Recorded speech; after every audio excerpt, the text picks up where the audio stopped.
우리가 지금 부활하신 예수 그리스도의 새 생명, 그리고 그 뒤를 따른 우리의 새 생명을 축하하고 감사하는 이 기간에 제가 참 친하고 아끼는 친구가 지금 생명이 오락가락하는 순간을 보내고 있습니다.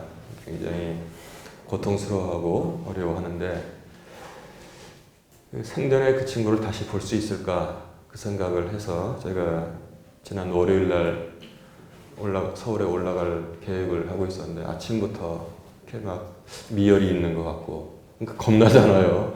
미열이 있는 것 같고 찌뿌둥하고, 그래서 내일 화요일 날 올라가야겠다 했더니 오후에 그 부인 되는 사람이 울면서 전화를 했습니다. 목사님, 지금 병원에서 이제 세상 떠날 것 같다고 빨리 오라고 합니다. 근데 어떻게 해야 될지는 모르겠고 생각나는 데가 또 제일 친한 친구니까 목사님 생각이 안 나서 전화드렸습니다. 그리고 계속 울고 있는 거예요. 그래서 어이구 이거 안 되겠다. 그래서 비타민을 꺼내서 한 움큼을 먹고 대충 준비를 해서 늦은 오후에 차를 몰고 서울로 올라갔습니다. 좀 달리다 보니까 이제 저녁 황혼이, 늦은 오후에 황혼이 온 산과 들에 내리쬐는데 벌써 저기 그 고창진하고 부안진하고 계속 올라가다 보니까 산 그림자가 이렇게 지고 산 저쪽 이 봉우리만 저녁 석양에 빛나고 있고, 나무들은 늦은 햇빛을 받아서 빛나고 있고, 길도 보였다 안 보였다 이렇게 하고 있었습니다. 그런데 군산쯤 되니까 여러분 그 양옆에 벚꽃이 얼마나 화창하게 피었는지 정말 흐드러지게 피었습니다. 그런데 제 눈에는 그게 아름답게만 보이지 않고 참 서글프고 이렇게 처량하게 보였습니다. 그래서 금강 지나서 좀 더 올라가면서 곰곰이 제가 생각을 했어요. 이 고난의 주간, 그리고 좀만 지나면 부활의 새 생명의 시기에 제일 친한 친구가 지금 목숨이 붙어있는 동안 그 얼굴을 보기 위해서 달려 올라가고 있구나. 출발한 지 몇 시간 됐는데 지금 살아있을까? 아니 세상을 떠났을까? 이런 고민들을 많이 하면서 올라가면서 이제는 제 마음에, 저 자신의 그 마음 밑바탕에 무언가 그 기본으로 깔려있는 어떤 감정이 있는 것 같아요. 그걸 찾기 위해서 하나하나 찾았습니다. 그랬더니 이것도 저것도 아니고 딱 맨 처음에 생각난 것이 그 황량함이 제 감정의 베이스에 항상 깔려있다는, 그 어릴 적부터 난 그 생각을 가지고 황량함이 하나 찾아졌고, 또 찾다 보니까 그 쓸쓸함이라는 게 두 가지가, 황량함과 쓸쓸함을 제가 찾게 되었습니다. 이게 나의 내면의 기저 의식이구나. 이 생각을 가지고 항상 외부의 사물을 바라보고 있었구나 라는 생각을 했는데, 대천쯤 가니까요, 서해안 바다, 늦은 석양에 햇빛이 지는 서해안 바다가 참 저쪽 좌측에 나타나더라고요. 그때 그 옛날에 참 제가 좋아했던 시의 한 구절이 생각났습니다. 바다는 황량하고 쓸쓸하구나. 이 핵심. 그 앞에 있는 시가 어떻게 되냐면, 여러분 한번 들어보세요. 여러분들 신금을 올릴 수 있는지. 1년 전 당신이 나에게 처음으로 히야신드를 주었기에 사람들은 나를 히야신드 소녀라 불렀지요. 그러나 우리가 함께 늦게 너는 꽃을 하나로 안고 머리칼이 젖은 채 히야신드 정원에서 돌아왔을 때 나는 아무 말도 할 수 없었고 나의 눈은 안 보여.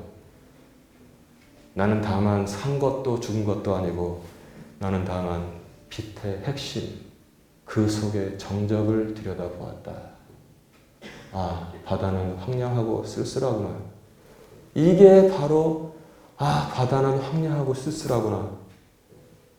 그 영국의 개관 시인이라고 하는 노벨 문학상을 받은 T.S. 엘리어트의 황무지라는 어마어마한 시의 한 중간에 나오는 한 연이었습니다. 제가 그 마음을 가지고 차를 달리면서 오후 늦은 햇볕이 쫙 쬐는 그 대천의 앞바다를 봤을 때 그 생각이 났어요. 그 황량함과 쓸쓸함이 항상 내 밑바탕에 깔려 있었구나. 저는 가끔 그런 노래를 들었는데 집사람이 옆에서 아주 그 노래 듣지 말라고 몇 년을 신혼 때부터 왜 이 노래를 팝송을 내가 청소년 때 듣던 곡이라서 그래. 듣지 말라고 그래가지고 하도 그러니까 요새는 안 들어요. 저도. 근데 그 감정은 제가 지금도 밑에다가 깔고 있다는 사실을 이번에 친구 때문에 알게 됐습니다. 여러분 어떻습니까? 여러분들의 마음속에는 항상 기쁘고 즐겁습니까? 저는 밑바탕에 깔려있는 게 황량함 그리고 쓸쓸함, 이걸 제가 가지고 있어서 그 시에서 말하는 거를 저는 가슴으로 잘 이해할 수 있었습니다. 부활절을 앞두고 고난주간에 저는 고통과 죽음의 그 직전의 소식을 듣고 여러 가지로 생각을 했습니다. 이 고통과 죽음에 대해서 세상의 사조는 무엇을 말하고 있을까? 그리고 또 성경은 무엇을 말하고 있는가? 이것을 제가 전해야 되겠다 생각했습니다. 왜냐하면 세상의 사조, 즉 철학은 무엇을 말하는가를 선택을 했는데 유행가 가사 한자락에 전하는 걸 가지고 진리라고 믿을 수가 없어요. 세상을 대표한다고 할 수가 없어요. 제 후배는 항상 선배님 님이라는 글자에 점 하나를 찍으면 남이 되고 남이라는 글자에 점 하나를 빼면 님이 된다는 거 너무나 은혜스러워요. 농담을 그렇게 합니다. 그래서 재치 있는 가사다. 그러나 그것이 세상의 사조를 대표할 수는 없어요. 그래서 저는 세상의 사조를 대표할 수 있는 게 뭔가 했더니 이 사도행전 17장으로 본문이 생각난 겁니다. 18절이 어떻게 되어 있습니까? 그때 에피쿠루스 학파와 스토아 학파에 속한 어떤 철학자들이 그를 만나매, 즉 사도 바울을 에피쿠루스 학파와 스토아 학파의 사람들이 만났다는 것입니다. 지금 사도 바울은 2차 전도 여행을 하면서 어디로 갔습니까? 철학의 도시 그리스 아테네에 가서 두 철학자들을 만났는데 바로 뭐냐면 에피쿠루스 학파와 스토아 학파의 사람이었습니다. 에피쿠루스 학파는 우리가 뭐라고 하냐면 쾌락주의라고 부르고 있습니다. 또 대학 들어가서 고등학교 때도 윤리 시간에 배웠지만 에피쿠루스 학파 쾌락주의 했을 때 쾌락주의. 왜 이 김 목사는 쾌락주의 그러면 항상 성적인 쾌락만 생각하는 것일까? 내가 이렇게 정신을 못 차리고 있네? 그게 아니옵시다. 제가 국민학교부터 입학해서 중학교, 고등학교, 그 다음에 고등교육을 쭉 받으면서 쾌락하면은 한국에서의 사회적 분위기와 제가 또 읽은 모든 책들이 받은 교육이 저로 하여금 성적인 쾌락을 생각하게끔 그렇게 교육을 시켰기 때문에 제가 그 생각을 하고 있었던 것입니다. 자, 그러면은 한번 첫 번째 제가 차트를 한번 같이 볼 수 있도록 하겠습니다. 에피쿠로스 학파가 무엇입니까? 에피쿠로스 학파는 쾌락주의. 이 사람이 바로 에피쿠로스인 것입니다. 에피쿠로스는 예수님께서 이 땅에 오시기 전에, 즉 341년에서 270년 동안 살았던 사람들인데, 에피쿠로스는 어떠한 세계관을 가지고 있었냐면, 여러분 그리스 철학자 중에서 자연 철학자라고 말하는 데모크리투스라는 사람이 있습니다. 데모크리투스. 그 사람은 원자론을 주장했는데 이 세상의 모든 것은 원자로 구성되어 있다는 놀라운 발견을 했어요. 생각을 해낸 겁니다. 발견이 아니라. 이 모든 것을 다 자르고 계속 자르면은 자를 수 없는 순간이 오는데 그 원자가 된다는 거예요. 여러분, 지금으로부터 3000년에 가까운 사람이 그런 생각을 했다는 거 여러분 신비롭지 않습니까? 그 세상은 무엇이냐? 공간과 그것을 채우고 있는 원자로 구성되어 있다. 원자가 근데 서로들 만나고 흩어지기를 반복하는데 만나면은 사람이 되고 생명이 되고 또 흩어지면은 사람이 없어지고 그래서 죽는 것이고, 또 단데 가서 먼 자들이 모이면 다른 사람이 생명이 되고, 또 흩어지면은 또 그냥 그 사람이 죽는 것이고, 즉 이합집산 이렇게 모였다가 흩어지고 모였다 흩어지고 반복하는 것이 이 우주다, 그렇게 보았다는 것입니다.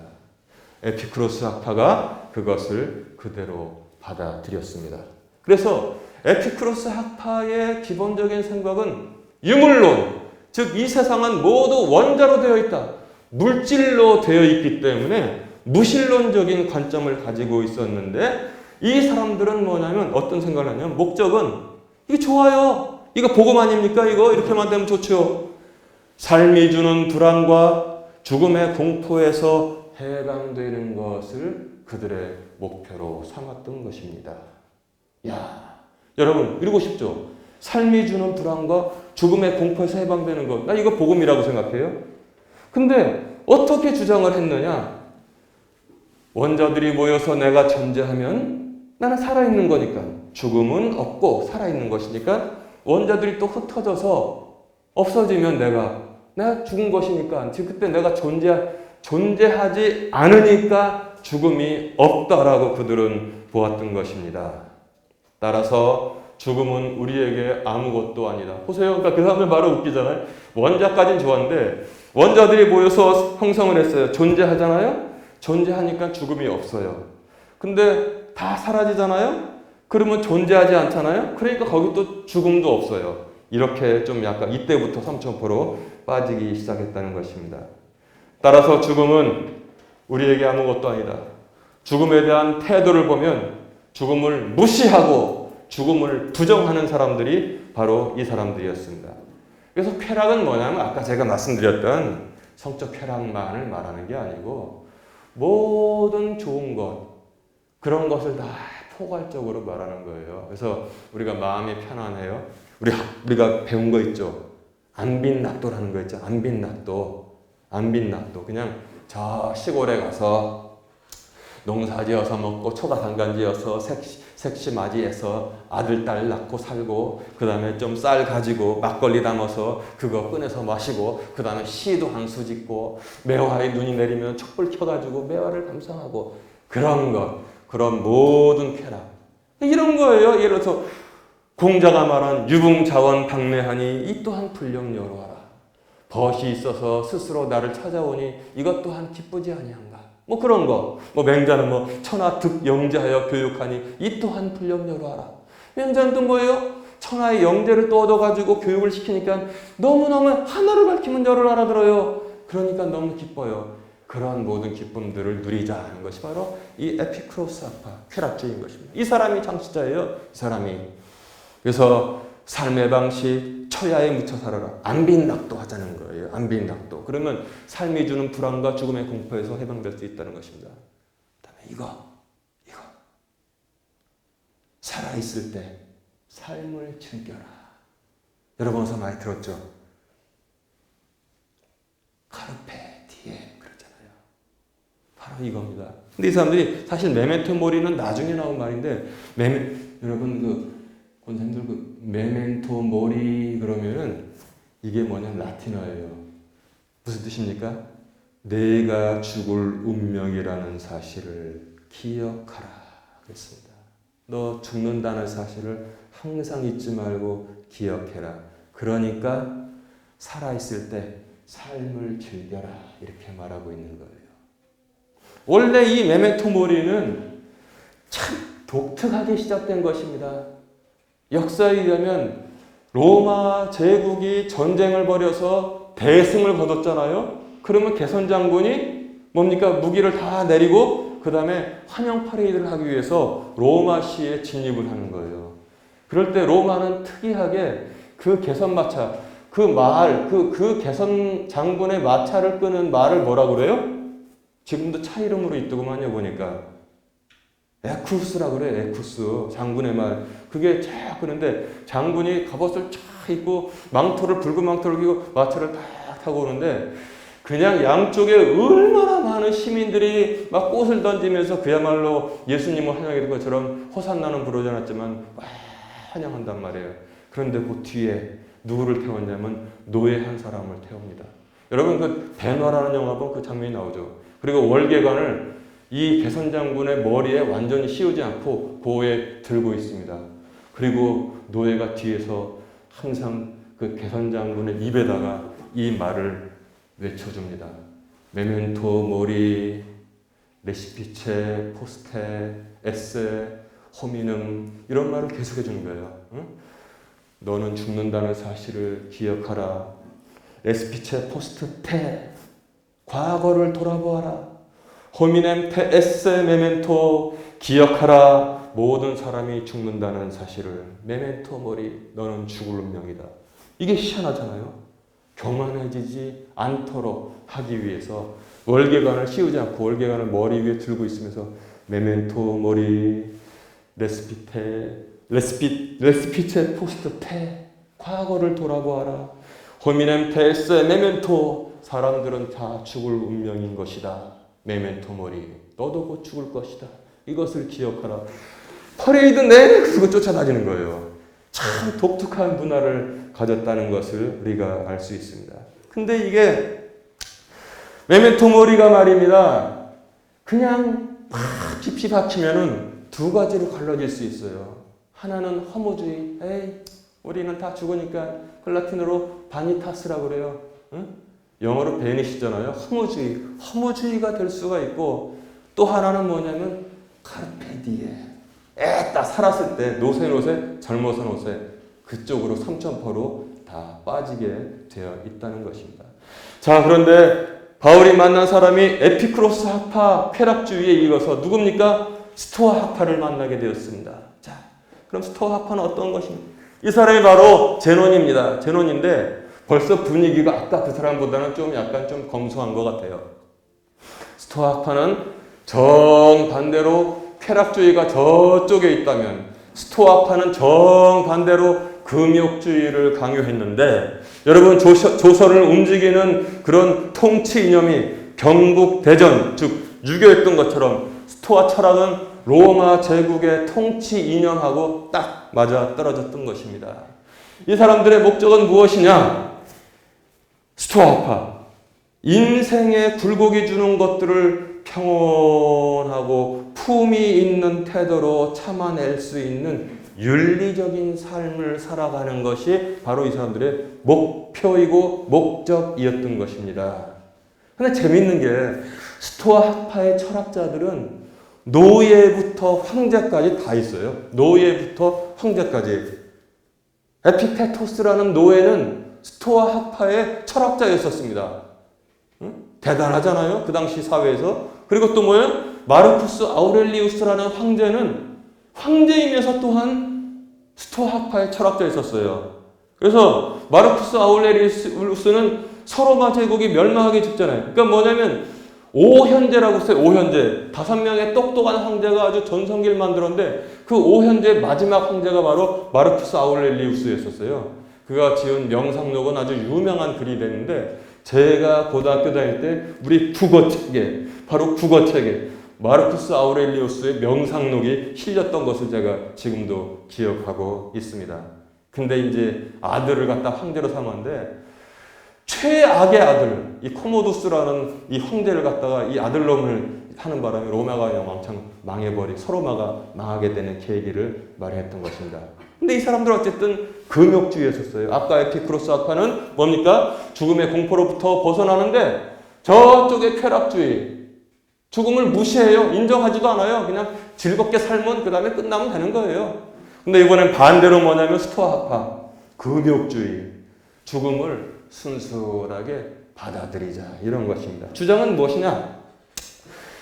죽음과 역정은 어쩔 수 없이 우리 모두에게 다가오기에 우리는 존중하는 태도로 그것을 맞이해야 한다. 죽음을 너무나 무서워하지 말고 싫어하지 말고 어쩔 수 없이 다가오는 것이기 때문에 존중하는 태도로 죽음을 맞이해야 된다. 죽음은 이성적 원리가 지배하는 자연으로 회귀하는 것이고 순응해야 할 것입니다. 여러분 이거 많이 들어보지 않았어요? 자연회귀, 물아일체 그런 사상하고도 맞는 거예요. 죽음은 자연이 제일 높아 이 사람들한테는. 그리고 사람으로서 가지고 있는 것은 이성인데 자연의 이성이 더 높아요. 그래서 이제 자연이 얘는 죽을 때가 됐어. 그러면 다 죽게 한다는 거예요. 자연으로 회귀시킨다는 거예요. 그러니까 죽음을 그냥 아주 고상하게 맞아들이자. 그러니까 여기서는 뭡니까? 자살이 금기가 아닙니다. 자살이 금기가 아니에요. 이게 로마 시대 통치 철학이었어요. 여러분 그래서 쿼바디스 도미네, 쿼바디스란 영화 보면은 거기서도 막 뜻에 안 맞다고 잔치배 풀어놓고선 그다음 자기 여자 노예랑 사랑하는 여자 노예랑 자살하잖아요. 이렇게 됐었습니다. 삶의 방식이 뭡니까? 우리의 유한성이나 비극적 상황을 흔들림 없이 꿋꿋이 받아들여야 한다. 이렇게 그들은 생각했습니다. 견디기 힘든 것들이 일어났을 때 합리적인 선택은 자신의 삶을 고통 없이 마감하는 것. 유럽의 지성사의 전통은 그 뿌리가 라틴 문학에 있기 때문에 거기는 안락사에 대해서 굉장히 너그럽게 보는 것 같아요. 스위스 어느 도시에 가면은 자살이 합법화되어 있어요. 그래가지고 전 세계 많은 불치병 환자들이 스위스로 여행을 가서 마감을 하는 경우가 많이 있는데 끔찍합니다. 제가 그 기사를 봤더니 그 집이 있더구만요. 블루하우스라고 푸른 이렇게 페인트 칠해져서 그렇다고 하는데 이상하게 느낌이 섬뜩해요. 그래가지고 최근에는 기계까지 발명했어요. 뉴스에 나온 거니까 이제 말씀드리자면 무슨 이렇게 이렇게 둥그런 기계 소파가 있어 그 안에 딱 들어가 문을 이렇게 들어가서 앉으면은 딱 닫으면은 그 안에서 여러분이 공기 중에 우리가 뭘 마셔야지 살아요? 산소를 마셔야 되잖아요. 그러니까 환자들도 산소 마스크 쓰잖아요. 근데 이 안에 질소가 한 70%, 80% 있고 사실은 산소가 좀 있고 이산화탄소가 있는 거예요. 근데 살살 질소의 양은 많게 하고 살살 산소의 양은 줄여간단 말이에요. 그럼 그 안에 누워있는 사람이 졸음이 온대요. 졸음이. 그래가지고 나중에 산소가 없으니까 그냥 딱 깨끗하게 죽는다는 얘기예요. 이런 기계까지 발명을 해가지고 유럽에서는 이 전통 때문에 정말 안락사를 너무 후하게 보는데 이것이 과연 하나님의 보시기에 선한 행동인지를 생각을 해야 된다는 것입니다. 세상의 철학의 뿌리, 지금 바울이 아테네에서 만난 에피쿠로스 학파, 스토아 학파의 그런 무리들은 하나는 띵까띵까 그냥 죽으면 끝이라고 먹고 놀자 저쪽으로 가고 있고 하나는 그냥 죽음은 모든 일부니까 자연으로 회개하자. 그냥 죽음을 겸손히 받아들이자. 그냥 고통스러워서 참기 힘들면 그냥 떠나는 게 낫다. 이거를 가르치고 있다는 것입니다. 자, 그러면 성경은 무엇을 가르치고 있습니까? 사도 바울이 무엇을 우리에게 말하고 있는지 지금 같이 봅시다. 사도 바울은 예수님의 부활을 지금 말하고 있는 거예요. 인생의 목적이 무엇입니까? 사도 바울에게 인생의 목적은 예수 그리스도의 종으로 부르심을 받아 하나님의 복음을 세계에 전하는 것. 제가 이거 어디서 찾느냐면 로마서 시작할 때 보면 이렇게 됐어요. 예수 그리스도의 종으로 부르심을 받은 나 사도 바울은 하나님의 복음을 세계에 전하는 것. 이게 바로 인생 최고의 목표인 것을 지금 사도 바울이 전하고 있습니다. 사도 바울이 우리에게 죽음에 대해서 가르치고 있는데 이것을 복음은 우리에게 하나님의 말씀으로 전하고 있습니다. 아담의 불순종으로 한 죄로 말미암아 우리 모두에게 죽음이 들어오고 여러분 죽음이 뭐예요? 죽음이 왜 들어왔습니까? 나이가 됐으니까 세상 사람들은 그런다고 병 걸렸으니까 교통사고 당했으니까 다 틀렸다는 것입니다. 원래 우리의 존재는 죽음을 모르고 살아가는 존재로 하나님께서 창조해 주셨던 것입니다. 아담의 불순종한 죄로 말미암아 우리 모두에게 죽음이 들어오고 예수님의 반대죠. 순종으로 말미암아 우리 모두가 그 은혜와 예수님의 아담의 불순종으로 죄가 들어와서 죽음이 들어왔으면 예수님의 순종으로 이제 죄사함과 생명이 우리에게 찾아왔다는 것입니다. 근데 그것을 하나님께서 여러분 이거 알아야 돼요. 공짜로 주는 것은 제일 비싼 것이다. 공짜로 주는 것은 제일 비싼 것이다. 이거 두 군데서 통용되고 있더라고요. 하나는 뭐냐면 뇌물 먹으면은 공직자들이 공짜로 주는 거 있잖아. 뇌물 먹으면은, 응? 그러면 피똥 싸는 결과를 값을 치르게 될 것이다. 거기서 통하지만 그런 것은 세상에 지저분한 얘기고, 공짜로 주는 것은 은혜가 공짜잖아요. 우리가 값을 도저히 지불할 수가 없어요. 너무너무 비싸서. 그래서 거저 주신다는 사실을 성경이 전하고 있는 것입니다. 은혜, 그리고 그것을 믿는 오직 믿음을 통해서 죄사함과 영생을 얻었다. 로마서 5장 12절과 21절에서는 그 말씀을 우리에게 전하고 있는 것입니다. 그리고 죽음에 대해서 에피크로스아파는 뭐라고 그랬어요? 죽음은 없다. 죽음을 부정합니다. 죽음을 무시합니다. 그리고 뭡니까? 스토아파는 뭐예요? 죽음을 그저 고개 숙이고 영접하면서 그냥 어지간하면 스스로 떠나는 것도 괜찮다를 가르치는데, 어떻게 됐습니까? 사도 바울은 오 사망아 너희 쏘는 것이 어디 있느냐, 오 무덤아 너희 승리가 어디 있느냐. 죽음이 정복됐다는 사실을 말씀으로 전하고 있지 않습니까? 얼마나 우리는 기뻐요. 응? 고린도전서 15장 55절에 오 사망아 너희 쏘는 것이 어디 있느냐, 오 무덤아 너희 승리가 어디 있느냐, 이렇게 지금 외치고 선포하고 있는 것입니다. 그래서 저는 언제부터 이 말씀 생각해서 공동묘지가 뭐예요? 무덤들이 그냥 쫙 얼마나 많은지 몰라요. 세상 사람들은 공동묘지가 최후 승리자라고 말합니다. 모든 사람들이 여기에 다 들어간다 이렇게 말하고 있습니다. 그러나 저는 선포합니다.